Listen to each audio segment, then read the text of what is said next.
año académico, retomamos nuestras cápsulas mensuales del grupo, que empezáramos allá por mediados del año 2021, está correspondiente a marzo del 2022. Cápsulas breves para provocar debate, para provocar discusiones. Por supuesto, no es para que ustedes crean o acepten todo lo que yo digo, sino justamente para provocarles el debate, para que discutan entre ustedes, los que les gusta el derecho, y tratando además que tengan un espíritu práctico. La pregunta de hoy, que surge a propósito además del reciente curso que ya está desarrollándose sobre la materia, que ha resultado muy interesante y con participantes muy destacados, la verdad ha sido muy entretenido, es sobre los mentados principios generales del derecho. Una especie de monstruo difuso que nadie comprende muy bien, que se eleva al plano de la filosofía. Lo cierto es que nuestro Código Civil habla de ellos. El artículo 6 dice claramente, si una cuestión no puede resolverse por las palabras ni el espíritu de los preceptos del Código, se tendrá en consideración las disposiciones que regulan casos o materias análogos, la famosa analogía, y en su defecto, o sea, si no encontramos ninguna solución, se acude a los principios generales del derecho. No vamos a discutir aquí que nuestro Código Civil utiliza los principios generales cuando no queda otra. ¿No es cierto?, cuando ha fracasado todo otro intento de buscar una solución o una aclaración para de la confusión de una ley o de la confusión de un caso concreto. Lo que hoy riñe con la idea dominante de que los principios son lo primero a lo que hay que acudir, o que en todo caso los principios son un paraguas vigilante del buen desempeño o de las buenas soluciones legales, y no una cuestión residual. Pero nuestro código en esto es heredero del siglo XIX, claramente. No ese es el tema que quiero plantear. El tema es que hablamos de principios generales del derecho. Y en la verdad uno puede discutir las tres cosas, de que sean principios, de que sean generales y de que sean de derecho. En primer lugar, ¿qué hablamos de principios?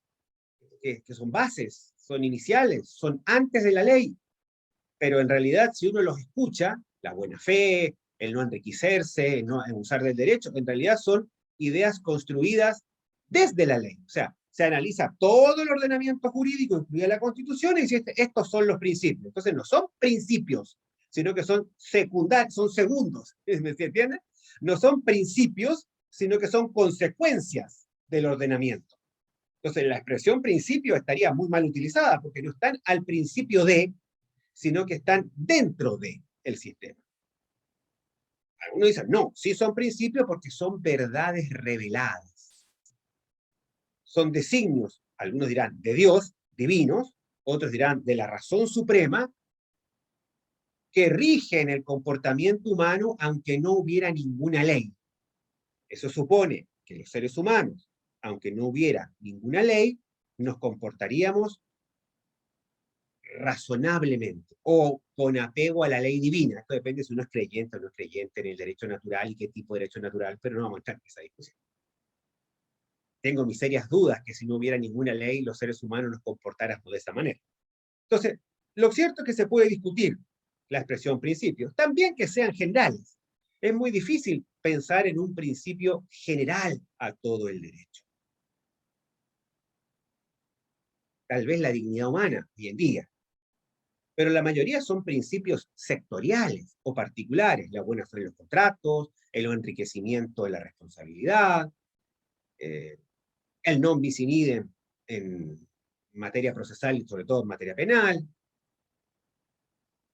el no efecto retroactivo de la ley, que tiene excepciones en ciertas materias, siempre tienen particularidades, ningún principio, ninguno, aparece sin sus particularidades, incluso el derecho a la vida, porque tenemos la eutanasia y el aborto. Así que esto que sean generales es también discutible.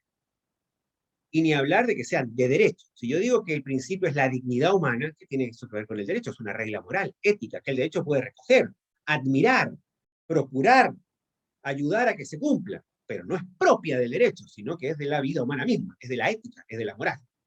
Así ocurre con muchos otros principios. Algunos tienen, como el non bis in idem, un origen puramente histórico, casi anecdótico, y escapa mucho a la idea de una construcción jurídica de derecho. Es por eso que hoy en día, cuando se habla de principios generales del derecho, los juristas somos más modestos. No son juristas, soy apenas un aprendiz. ¿Por qué más modesto? Porque en vez de hablar, como se enseñaba antes, los grandes valores que informan el ordenamiento y todo, que son palabras bastante hermosas, pero muy vacías, se dice que en realidad cuando hablamos en materias técnicas, o sea, dentro del derecho, sin salir del derecho, de principios hablamos de axiomas de razonamiento lógico.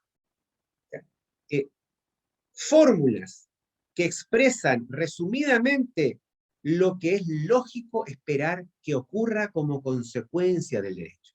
Así, es lógico, es razonable que las personas se comporten con un mínimo de ética contractual.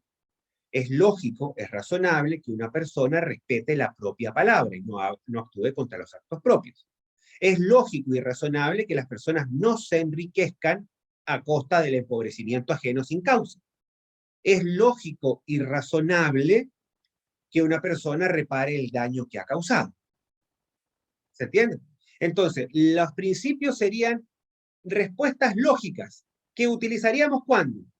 Cuando la ley no nos da una solución, claramente, artículo 6 del Código Civil. Cuando la ley no nos da una solución directa, recurrimos a ellos. Y eventualmente incluso, y esto dejo para discusiones futuras, tal vez, y ahí viene la discusión del derecho moderno, si estos axiomas lógicos pueden incluso utilizarse contra una ley que provoca un resultado contrario al axioma lógico. Les dejo estos lindos temas para que se peleen entre ustedes y se peleen también con el video. Muchas gracias y nos vemos en la próxima clase.